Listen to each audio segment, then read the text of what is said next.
Narendra, atau panggilannya Rendra, bocah belum genap 1 tahun itu pun seperti biasa menangis karena lapar meski baru setengah 5 pagi. Lestari hanya menyusui dan menggendongnya agar diam, karena untuk memberinya makan, di meja makan tak ada apa-apa, kecuali tudung saji tanpa isi. Lestari pergi ke dapur untuk memasak air karena termosnya kosong saat dia mau membikinkan teh manis anaknya. Tapi lagi-lagi Lestari menghela napas karena gula pasir, teh, kopi, dan susu kental manis yang semalam dia lihat di dekat rak gelas, pagi itu sudah tak ada satu pun karena disembunyikan Bu Romlah. Astagfirullah, ya Allah, tolonglah hamba, berilah rezeki untuk anak hamba pagi ini. Gumam Lestari lalu mengisi air termos. Setelah itu, dia pun keluar rumah agar anaknya berhenti nangis meskipun baru jam 5. Sementara Bu Romlah, walaupun sudah bangun, tapi dia justru pura-pura tidur lagi karena tak ingin memberi makan anaknya Lestari yang sedang menangis. Karena Lestari masih punya duit 40.000, jadi dia ingin membelikan bubur untuk anaknya. Dia masih ingat di depan komplek perumahan tempat tinggal bapaknya itu ada pedagang bubur ayam kalau pagi. Jadi pagi itu Lestari pun mengajak anaknya jalan ke depan komplek hingga sang anak pun berhenti nangis. Mang bisa beli bubur setengah-setengah 2 bungkus? Buat anakku ini kalau satu nggak habis, Mang. Tapi kalau disisain buat siang, nanti nggak enak. Jadi yang setengah pisahin kuahnya, buat makan siang. Bisa Mbak, tapi setengahnya 7.000. Kalau beli satu 10.000. Kalau gitu beli satu sajalah, Mang. Tapi kuahnya dipisahkan ya. Sesampainya di rumah, Lestari segera menyuapi anaknya dengan separuh bubur dan anaknya pun diam karena sudah kenyang. Lestari menyimpan separuh bubur anaknya di atas kulkas agar tak dibuang ibu tirinya karena dikira sisa. Lalu sambil menggendong anaknya, Lestari nyapu dan ngepel rumah hingga selesai. Bapak mau kerja dulu, Nduk. Jika ibumu memarahimu, jangan masukkan ke hati. Setelah selesai ngepel, Lestari masuk untuk menaruh pel-pelan di belakang rumah. Tapi alangkah kagetnya saat dia melihat Siva sedang sarapan di meja makan dengan makan bubur milik anak Lestari dan minum segelas susu. Dek, itu bubur Rendra buat makan siang. Mbak ndak punya duit hanya mampu beli satu itu dibagi 2 loh, Dek. Tegur Lestari pada Siva yang tampak sinis menatapnya. Tiba-tiba Bu Romlah menempelkan kepala Lestari dari belakang sambil melotot pada Lestari. Kamu ini sudah numpang, pelit lagi. Bubur separuh saja buat sarapan adikmu yang mau sekolah kok kamu ributkan. Minggat sana dari rumahku, ngerepotin saja. Aku tuh gak suka kamu tinggal di sini, jadi pergi sana, bawa anakmu ngemis di lampu merah biar dapat duit. Nah bagus itu, sekalian bawa anakmu tidur di kolong jembatan. Jangan di sini, berisik tahu. Sudah berisik, bau pesing lagi. Bu, aku ndak mau ngemis, Bu. Malu, kasihan anakku, Bu. Kalau kamu gak mau ngemis dan pulang bawa beras 2 kilo juga telur 1 kilo, kamu minggat saja dari rumah ini dan jangan kembali. Aku gak mau kamu tinggal di rumahku dengan cuma-cuma. Mau ngemis? Atau minggat dari sini? Teriak Bu Romlah sambil mendorong Lestari hingga keluar dari pintu rumah, lalu menutup pintu dan menguncinya. Lestari bingung harus bagaimana menghadapi ibu tirinya pagi itu yang memaksanya mengemis di lampu merah bersama anaknya yang sedang dalam gendongannya. Tak mungkin Lestari mengemis di lampu merah, karena dia masih punya harga diri dan bisa bekerja, tapi untuk mencari kerjaan pun baginya tak mungkin, sebab dia bawa anak yang bahkan belum berumur setahun.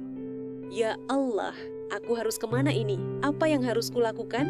Duitku tinggal 30.000, aku tak mau membelikan yang tak penting, tapi aku haus banget. Batin Lestari sambil menoleh ke sana kemari di antara teriknya pagi itu. Tatapan mata Lestari tertuju pada rumah tingkat 2 di pinggir jalan masuk komplek perumahan tempat tinggal bapaknya itu.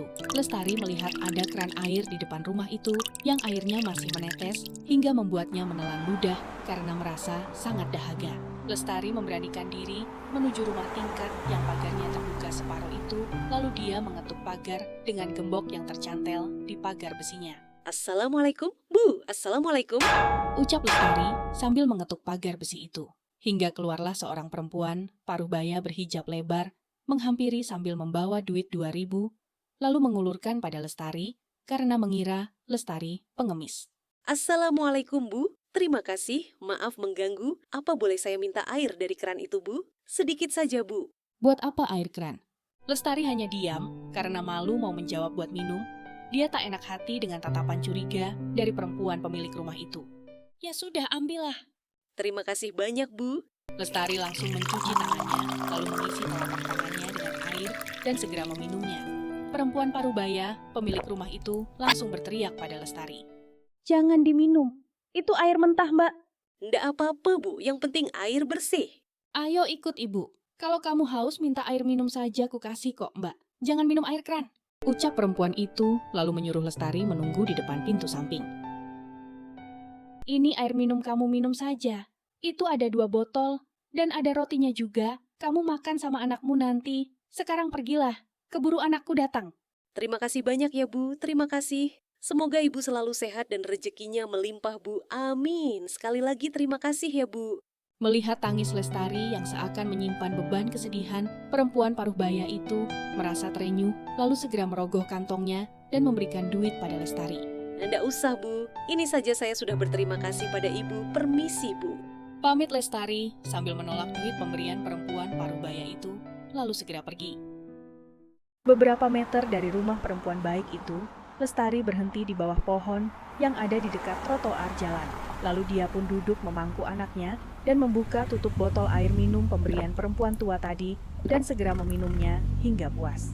Lestari pun meminumkan air itu pada anaknya dan membuka melihat isi plastik itu yang ternyata ada 4 bungkus roti, isi kelapa, dan 2 botol air mineral. Alhamdulillah ya Allah. Hamba yakin di dunia ini masih banyak orang-orang baik yang mau membantu sesama. Hingga tengah hari Lestari duduk di tepian jalan itu karena tak tahu harus kemana dan takut untuk pulang.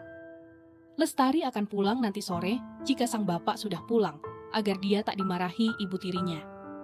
Sedangkan siang itu, Pak Jayusman pulang jam 11:30 untuk makan siang. Tapi sesampainya di rumah, justru dapat aduan dari sang istri yang berniat menghasut Pak Jayusman.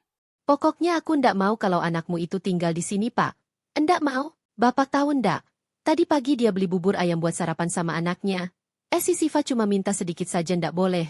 Katanya buat makan anaknya. Sudah numpang pelit lagi.